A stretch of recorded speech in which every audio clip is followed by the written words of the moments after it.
Good morning. अब तक हमने बहुत सारी ऐसी दंत कथाएं रक्षाबंधन के बारे में सुना। वास्तव में रक्षाबंधन कैसे प्रारंभ हुआ? सबसे पहले ये धागा किसने बांधा होगा?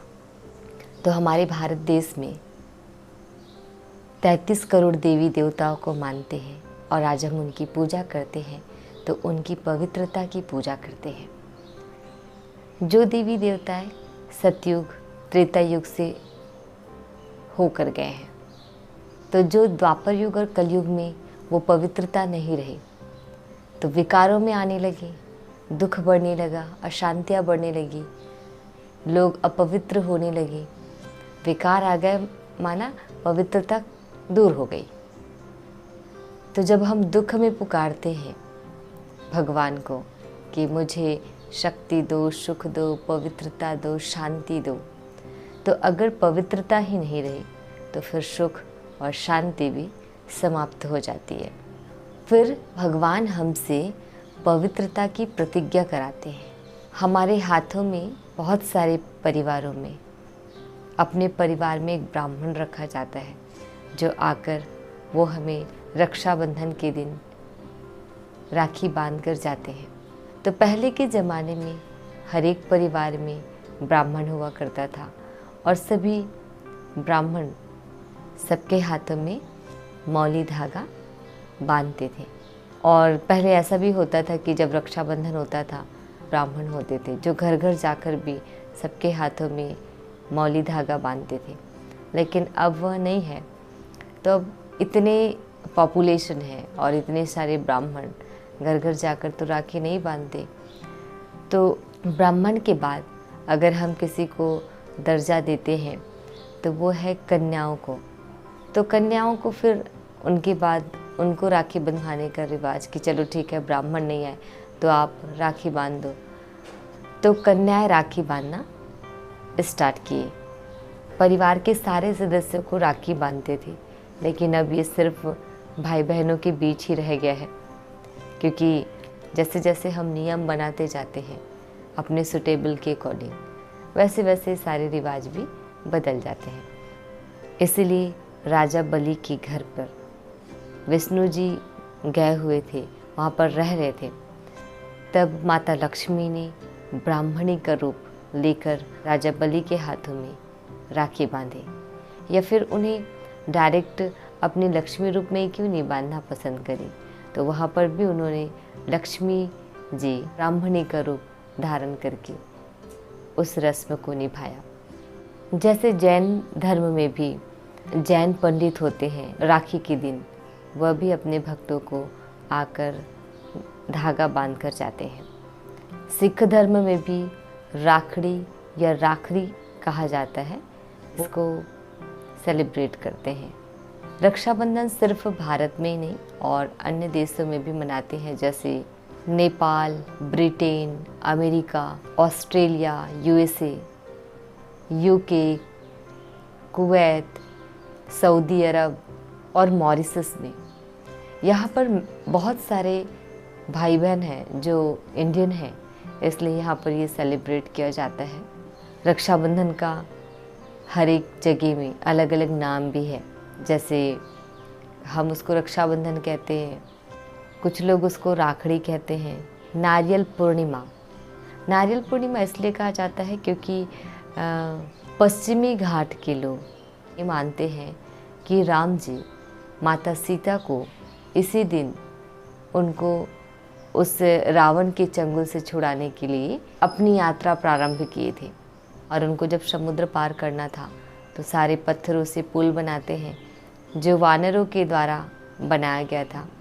तो उनकी मान्यता है कि उस दिन रक्षाबंधन के दिन उन लोग नारियल को किसी पानी में या समुद्र में या नदी या तालाब में, जहाँ पर भी पानी इकट्ठा हो वहाँ पर फेंकते हैं, इस मानसिकता से कि हम श्री राम जी की एक सेवा कर रहे हैं, उनकी एक हेल्प कर रहे हैं।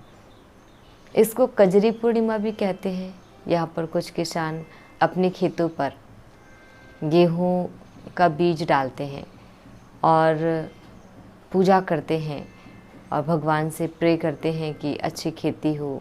दक्षिण भारत में इसको अवनी अभित्तम कहा जाता है, क्योंकि यहाँ पर ब्राह्मणों के लिए यह त्यौहार बहुत खास होता है। तो जो ब्राह्मण होते हैं तो अपने बॉडी में जो जनेऊ पहने होते हैं, जिसको पवित्र धागे माना जाता है, और उसको धारण करने से हम बहुत सारे ऐसे गलत काम नहीं करते हैं और हमें उसकी नियम पालन करने होते हैं। कोई भी आप नशा सेवन नहीं कर सकते, मदिरा पान नहीं कर सकते, तो इस तरीके का रहता है। मांसाहारी नहीं हो सकते और बहुत सारे उसके नियम होते हैं। जब हम उसको धारण करते हैं तो पवित्रता की प्रतिज्ञा लेते हैं कि हमारा जीवन पवित्र रहेगा। जब तक हम उसको धारण करते हैं हम कोई भी अपवित्र काम नहीं करते हैं। तो उस दिन ब्राह्मणों को अपने जो जनेऊ है उसको चेंज करना होता है मंत्रोच्चारण के साथ, तो उसको बदलते हैं उन लोग। और रक्षाबंधन को श्रावणी भी कहा जाता है, ऋषि तर्पण भी कहा जाता है, विष तारक या विष नाशक भी कहा जाता है, पाप नाशक भी कहा जाता है, क्योंकि हम अपनी बुराइयों का त्याग करते हैं, खुद को पवित्र रहने का और जीवन को पवित्र बनाने का हम वचन लेते हैं, ये प्रतिज्ञा लेते हैं। इसीलिए इसको विस्तारक या पाप नाशक भी कहा जाता है, जो हमारे विकारों को समाप्त कर देता है। इसको बलहेवा भी कहा जाता है। इसके बहुत सारे नाम हैं, अलग अलग प्रांत, अलग अलग रीति रिवाज के कारण भी इनका नाम चेंज हो गया है। रक्षाबंधन को विष तोड़क या पूज्य प्रदायक भी कहा जाता है, पाप तारक, विष नाशक कहते हैं। तो जब तक हम अपने विकारों को, अपने विष को खत्म नहीं करेंगे, तब तक ये हमारे लिए रक्षाबंधन पाप नाशक या विष नाशक नहीं कहलाएगा। आज प्रत्येक मनुष्य के अंदर इतने विकार हैं, इतनी बुराइयां हैं, जिसे समाप्त करना आवश्यक है। अब तक हमने न जाने कितनी बार रक्षाबंधन मनाया होगा, लेकिन आज भी व्यक्ति अपने आप को सुरक्षित नहीं समझता है। कई बहनों ने आज कितने भाइयों को राखी बांधा होगा, लेकिन खुद को क्या वो सुरक्षित समझती हैं? नहीं। जिस तरीके से आज पूरे देश में अगर सबका व्यवहार अच्छा होता, सबका दृष्टिकोण, मानसिकता अच्छी होती, तो इतने क्राइम नहीं होते। अगर ये पवित्र संस्कार, पवित्र व्यवहार, पवित्र संबंध होता, तो ऐसे सब क्राइम नहीं होता। लेकिन पवित्रता नहीं होने के कारण ही ये सब दुख, दर्द, अशांति, झगड़े, मारपीट, ये जितने भी आज हम देखते हैं, वो सब अपवित्रता की निशानी है। जहाँ पवित्रता खत्म होती है, वहाँ से विकार प्रारंभ होता है, और विकार का कोई फिर अंत नहीं। न जाने किस हद तक वो जा सकते हैं। क्या आज व्यक्ति खुद को सुरक्षित महसूस करता है? नहीं। बच्चों से लेकर बूढ़े तक, केवल लड़कियां ही नहीं, लड़के भी अपने आप को सुरक्षित महसूस नहीं करते हैं। पहले लोग ज्वाइंट फैमिली में रहते थे, आज तो भाई भाई में झगड़ा, माँ बाप से बच्चों का झगड़ा, भाई बहन में झगड़ा, कभी किसी प्रॉपर्टी के लिए, कभी छोटी छोटी बातों के लिए। आज एक भाई दूसरे भाई का कत्ल कर दे रहे हैं। भाई बहनों में इतने झगड़े हो जाते हैं कि कई सालों तक बात नहीं करते, माँ बाप का कत्ल कर देते हैं। तो आज अपने ही परिवारों में कई लोग सुरक्षित महसूस नहीं करते हैं। इतने अत्याचार बढ़ चुका है कि लोगों को अपनों से भी भरोसा उड़ जाता है। रक्षाबंधन में हमेशा हम यही सोचते हैं कि अगर हमने भाई को राखी बांधा तो भाई का फ़र्ज़ है वो हमारी रक्षा करे। कहीं कहीं पर ये बात हम मान सकते हैं, लेकिन आज के समय पर अगर बहन देश में है तो भाई विदेश में होता है। चलो हमने उनके हाथों में राखी बांध दिया, तो क्या हर समय, हर परिस्थिति में, हर परेशानियों में क्या वो हमारा साथ दे सकते हैं? ऑफ कोर्स नहीं दे पाएंगे, क्योंकि वो तो बाहर रहते हैं। तो हर एक जगह में हमारी सुरक्षा, हमारा साथ नहीं दे सकते हैं। अगर 5 साल का भाई है और 10 साल की बहन, तो वो जो 10 साल की बहन है वो 5 साल के भाई को राखी बांधती है। तो कुछ भी अगर परेशानी होता है तो कौन किसकी रक्षा करेगा? 10 साल की बहन ना। तो ये कहना भी गलत होगा कि सिर्फ भाई ही बहनों की रक्षा करेंगे। आजकल तो भाई भी अपने आप को खुद सुरक्षित महसूस नहीं करते, तो फिर जो खुद सुरक्षित ना हो वो दूसरों को कैसे रक्षा दे सकता है, कैसे सुरक्षित कर सकता है? तो हमें अपने जीवन में उनसे प्रतिज्ञा लेनी है जो इस सुख दुख से परे हो, जो आनंद के सागर हो, जो सुख के सागर हो, पवित्रता के सागर हो। क्योंकि अब सारे मनुष्य विकारों से घिरे हुए हैं और इन विकारों से परे सिर्फ एक परमपिता परमात्मा ज्योतिर्बिंदु शिव है। तो हम उनसे प्रतिज्ञा लें, जब जब हमें दुख, दर्द, परेशानी जब होता है, तब हम उस परमात्मा को पुकारते हैं। तो हर रक्षाबंधन में हमें उस परमात्मा से प्रतिज्ञा करनी होगी कि मैं अपने जीवन को पवित्र बनाऊंगा। जहाँ पवित्रता है वहाँ लोग खुद सुरक्षित हो जाते हैं, उन्हें किसी सुरक्षा की आवश्यकता नहीं पड़ती है। तो अब हम दूसरों पे डिपेंड ना हो कि वह मेरी रक्षा करेंगे, मेरा ध्यान रखेंगे, मेरा हर सुख दुख में साथ देंगे। जब पॉसिबल है तब तो ठीक है, लेकिन हम उम्मीद ना करें, सेल्फ डिपेंड बने। सेल्फ प्रोटेक्शन हमें खुद करना है, क्योंकि भगवान ही 24 घंटा आपके साथ आपका सहयोग दे सकते हैं, आपकी रक्षा कर सकते हैं। क्योंकि ज्ञान की वर्षा और प्रेम की वर्षा सदैव बरसाते रहते हैं। तो परमात्मा के प्यार में बंधकर हमें उनके ज्ञान को जीवन में उतारना है, धारण करना है। आज हम राम जी को मर्यादा पुरुषोत्तम क्यों कहते हैं? क्योंकि वह भी शिव के बहुत बड़े भक्त थे, शिव की पूजा करते थे।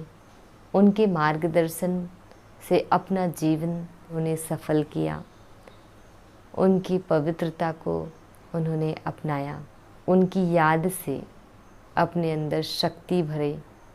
तभी आज अनेक पुरुषों में भी वह पुरुषोत्तम, पुरुषों में भी उत्तम कहलाए। मर्यादा से अपना जीवन, पवित्रता से अपना जीवन उन्होंने जिया। तो हमें भी ऐसे हमारे जीवन में एक ऐसा बंधन हो जो मर्यादा से, एक ऐसा प्रेम हो जो हमें बांध कर रखे, जो हमें मर्यादा से भरपूर जीवन दे।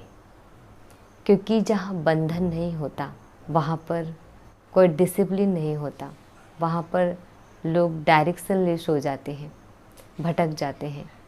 क्योंकि इतनी स्वतंत्रता मिल जाती है कि मन यहाँ वहाँ भटकना स्टार्ट हो जाता है। आज भी घरों पर अगर किसी ने कुछ गलत कर दिया और बच्चे मैच्योर हो गए हैं तो कहते हैं ना कि इसको जल्दी शादी करा देते हैं।